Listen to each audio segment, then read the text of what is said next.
দুবাইয়ের labour visa নিয়ে সাম্প্রতিক সময়ে বেশ কিছু আশাবাদী খবর শোনা যাচ্ছে। বিশেষ করে 11ই মে 2026-এর তথ্যানুযায়ী প্রবাসীদের মধ্যে ভিসা চালুর বিষয়ে ব্যাপক উৎসাহ দেখা দিয়েছে। এখানে বর্তমান পরিস্থিতির একটি সারসংক্ষেপ দেওয়া হলো। দুবাই লেবার ভিসা সর্বশেষ আপডেট। ভিসা চালুর খবর। সাম্প্রতিক সময়ে সংযুক্ত আরব আমিরাত, ইউএই এবং বাংলাদেশ সরকারের উচ্চ পর্যায়ের বৈঠকের পর লেবার ভিসা বা ওয়ার্ক পারমিট পুনরায় পুরোদমে চালুর বিষয়ে ইতিবাচক সংকেত পাওয়া গেছে। বিশেষ করে টেকনিক্যাল এবং কনস্ট্রাকশন খাতের কর্মীদের জন্য সুযোগ বাড়ছে। কোরবানির ঈদের সুখবর। আগামী কোরবানির ঈদকে সামনে রেখে অনেক ট্রাভেল এজেন্সি এবং কোম্পানি নতুন করে ডিমান্ড লেটার পাওয়ার কথা জানাচ্ছে। এটি অনেক দিন ধরে অপেক্ষায় থাকা কর্মীদের জন্য একটি বড় স্বস্তির খবর। ভিসার ধরন।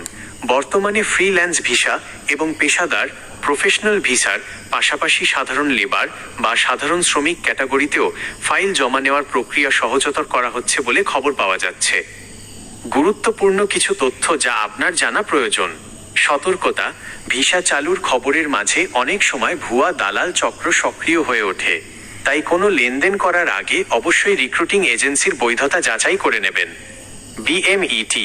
বিএমইটি ক্লিয়ারেন্স সরকারি নিয়ম অনুযায়ী জনশক্তি কর্মসংস্থান ও প্রশিক্ষণ ব্যুরো বিএমইটি থেকে ক্লিয়ারেন্স কার্ড নিয়ে তবেই বিদেশ যাত্রা নিশ্চিত করুন। কাগজপত্র। আপনার পাসপোর্ট এবং প্রয়োজনীয় শিক্ষাগত বা অভিজ্ঞতার সনদপত্র প্রস্তুত রাখুন, কারণ ডিমান্ড লেটার ইস্যু হওয়ার পর দ্রুত প্রসেসিংয়ের প্রয়োজন হতে পারে।